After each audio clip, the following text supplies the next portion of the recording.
let's talk about remakes, and remasters, and definitive editions, and ports, and whatever else we call the various degrees of re-released video games on modern consoles.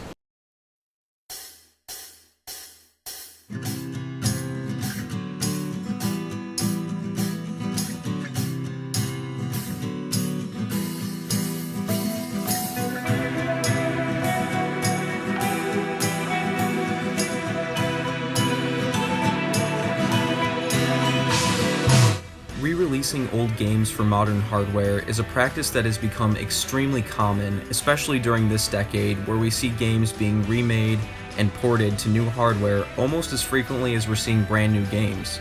And this by all means is not a bad thing. Many games that were becoming difficult to find for a fair price due to the cost of old games constantly rising are now becoming more readily available. We also have remakes and ports to thank for finally bringing some once Japan exclusive games to the West, such as the first 3 Ace Attorney games and Dragon Quest V and VI, 2 games that were trapped in Japan for nearly 2 decades, originally released on the Super Famicom. These games are examples of remakes that made games available to a wider audience without making any major changes besides a slight graphical upgrade, small quality of life improvements, and optimization to run on different hardware. My problem with some re-releases is when changes are made that feel unnecessary, thus losing sight of what made the original game feel special and sometimes creating a less enjoyable and unique experience. And the worst part is when a game gets a re-release, people often feel that there is no reason to go back and experience the original because the game now has a definitive edition. So the question that I want to propose to you all is, are these so-called definitive editions of games actually the definitive experience of the developer's original creative vision? Let's start this off with a quick look at the Final Fantasy X HD Remaster. Yeah, I know not everyone likes this game for some various reasons, but those issues aside, the HD Remaster seems like a harmless up-res of the original PS2 game. And for the most part, it is. However, no matter how mixed the opinions on this game ever were, there was one thing that virtually no one has ever complained about: the music. And guess what Square Enix decided to change when remastering this game? Yeah, they actually did it. They changed the music. In an interview with Polygon, Final Fantasy X's music director Keiji Kawamori states that when remastering the soundtrack in order to match the HD remastered graphics, there were plans to allow players to switch between the original soundtrack and the remastered one. However, due to issues along the way, the team was unable to implement this feature into the final game. And that's really unfortunate because as someone who played through both versions of the game, I much prefer the original soundtrack to the remastered one. It's not that the new soundtrack was necessarily bad, it was just different, but not in a good way. So I guess that means that it was bad because it was worse. So yeah. In the same Polygon article, University of Minnesota Musicology PhD Ryan Thompson states that a major reason for the changes was to make the music more accessible to an audience not used to lower quality PlayStation 1 and PlayStation 2 soundtracks. He then goes on to say that the original soundtrack remains one of the great triumphs of the JRPG genre and would have stood on its own without any touch-ups. For people who enjoyed this game on the PS2 and want to play through it again, the remastered version might not be their definitive version to play unless they really don't care about the soundtrack, but you'd be surprised by how many people this bothered. Are you playing the remastered version? No, it was good, because the remastered one fucked up all the music. No, I don't like remasters in general. I don't know why they redo the music, because it's already like really good. Yeah, like, I don't know why they did that either, because the remixes don't sound that good. They like lose all of their punch, and the mixing's worse. Maybe I just haven't heard like too many from it, but I remember hearing the battle theme. Yeah, it sucks. Thankfully, this was fixed in the PS4 version of the game, where players were given the option to choose which soundtrack they prefer, but that wasn't until 2015.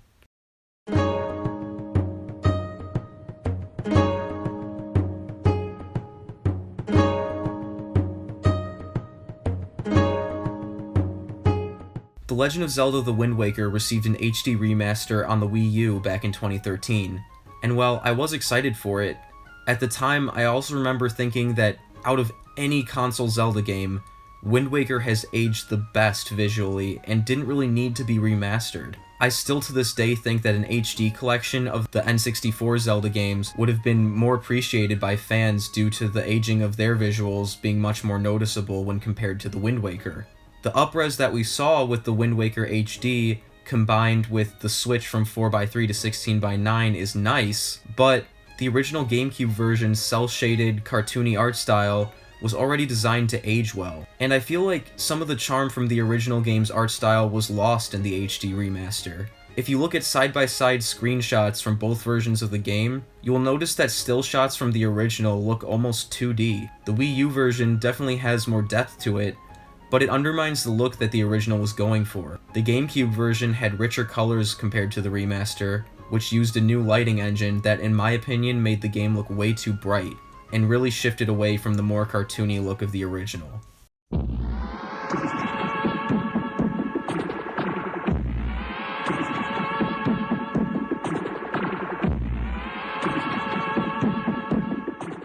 Some games, like Mario & Luigi Superstar Saga, had original character designs completely replaced by standard Mario enemies found in the mainline games, which is just a shame because I think that this remake really doesn't look too bad on its own, with its more detailed backgrounds and sprites. However, I still prefer the more simplistic look of the original Game Boy Advance version. It's just really unfortunate that many characters received redesigns for this version of the game, because the unique designs of the original version really helped it stand out among other games in the Mario franchise. To see that extra layer of character and detail removed from this game for no real reason is just disappointing. Some character cameos were outright removed from the game, like the Donkey Kong skeleton and Geno, but the worst offender is the removal of this chunky, crazy-eyed Koopa in favor of this smug, normal Koopa that just looks down at you with normal eyes.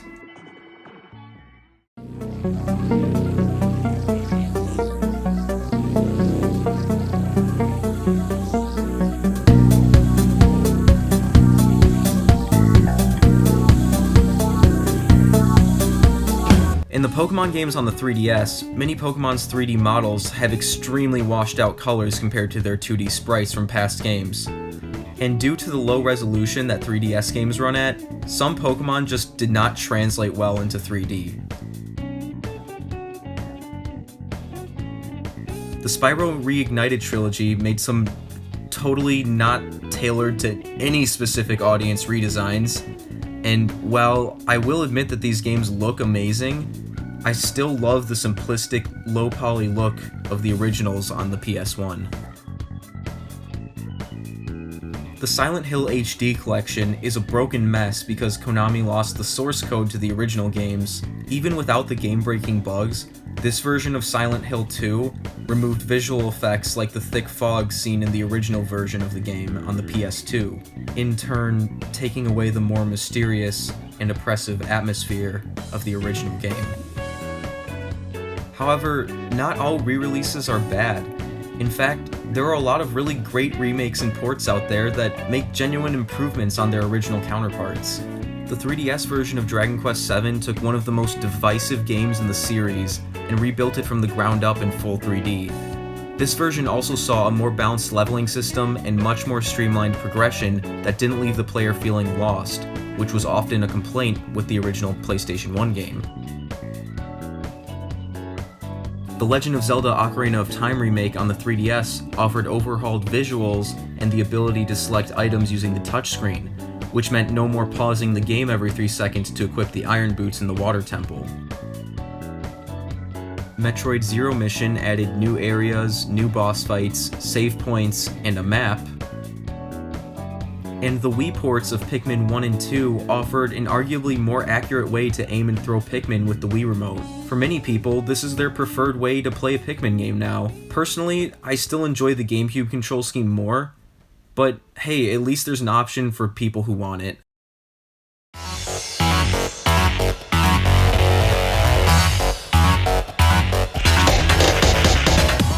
Yakuza Kiwami 2 looks amazing, and I'm so excited to play it after I finish Kiwami 1, but apparently some music tracks, minigames, sub-stories, and an entire area of the game have been cut out, which leaves me wondering which version of Yakuza 2 I should play in order to get the best experience. Should I play the PS2 version that has all of the game's original content, or should I play the remake on PS4 that has cut content out but has also added a lot of new content that wasn't even in the original PS2 version?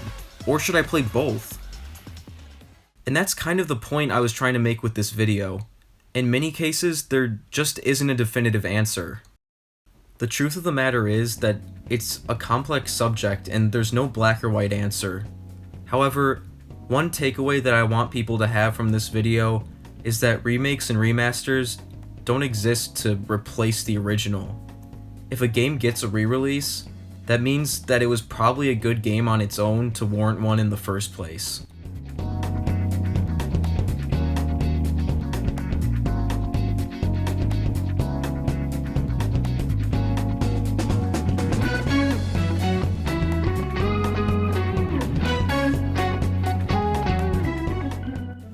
So, I just really quickly wanted to say thanks to anyone who ends up watching this video. I really enjoyed making this, and I love to create more content like it in the future. If you want to stay updated with me and stuff that I'm working on, consider following me on Twitter at SuperSamBams, and other than that, I'll see you next time.